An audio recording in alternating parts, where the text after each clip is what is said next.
ပရိသတ်များအားလုံးပဲမင်္ဂလာပါအခုတခါတင်ဆက်ပြီးမှာကတော့ Liverpool တိုက်စစ်မှုကိုမဖြစ်မနေခေါ်ယူဖို့အတွက် Man United ကိုတိုက်တွန်းလိုက်တဲ့ Kliberson ဆိုတဲ့သတင်းပဲဖြစ်ပါတယ်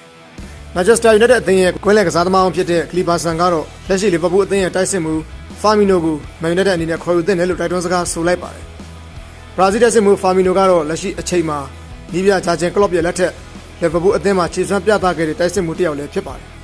သို့တော်လည်းပဲပြီးခဲ့တဲ့ဘောလုံးရာသီမှာ Liverpool အသင်းအနေနဲ့တိုက်စစ်မှု Diego Jota ကိုဝယ်ယူခဲ့တယ်လို့ဇန်နဝါရီမှာလည်းပဲ DS ကိုထပ်ပြီးတော့မှခေါ်ယူခဲ့တာဖြစ်ပါတယ်အဲဒါကြောင့်လက်ရှိဘောလုံးရာသီမှာအသက်30ရွယ်တိုက်စစ်မှု Firmino အနေနဲ့ Liverpool အသင်းမှာပွဲထွက်ခွင့်အနည်းငယ်ပျောက်ဆုံးနေတာဖြစ်တယ်လို့သူ့ရဲ့စာချုပ်သက်တမ်းကလည်းနောက်ဆုံးနှစ်ထက်ကိုရောက်ရှိနေတာဖြစ်ပါတယ် United အနေနဲ့အပြောင်းအလဲတစ်ခုလှုပ်ဆောင်ခြင်းနဲ့ဆိုရင်တော့သူကတကယ်အကူအညီပေးနိုင်တဲ့ကစားသမားတစ်ယောက်ပါတိုက်စစ်မှာ Marcus Rashford နဲ့ Jadon Sancho တို့လိုလူငယ်ကျယ်ပွင့်တွေအတွက်တောင်မန်ဒီမှာနေရာလွတ်တွေကောင်းကောင်းရှာပေးနေတဲ့ကစားသမားမျိုးပါ Firmino ဟာ United အသင်းရှာဖွေနေတဲ့ကစားသမားမျိုးပါသူ့ရဲ့အရေးအသွေးတွေက United ကိုတကယ်ပဲအကူအညီပေးနိုင်မှာပါသူကတကယ်ထိပ်တန်းကစားသမားကောင်းတစ်ယောက်ဖြစ်ပြီးတော့မှ United အတွက်ပြီးပြည့်စုံတဲ့ခေါ်ယူမှုဖြစ်လာမှာပါအဲလိုပြောသွားခဲ့ပါတယ် Manchester United အသင်းကလည်းပဲတိုက်စစ်မှုတချို့ကိုလာမယ့်နွေမှာဆုံးရှုံးရဖို့ရှိတာကြောင့်တိုက်စစ်မှုအသစ်တွေရှာဖွေနေတာဖြစ်ပါတယ်ဟုတ်ကဲ့ပါကျွန်တော်တို့ရဲ့ channel လေးကနေအားကစားနဲ့ပတ်သက်တဲ့အကြောင်းအရာလေးတွေကိုနေ့စဉ်တက်ဆက်ပေးနေပါတယ်အားလုံးပဲကောင်းသောနေ့လေးကိုပိုင်ဆိုင်နိုင်ကြပါစေခင်ဗျ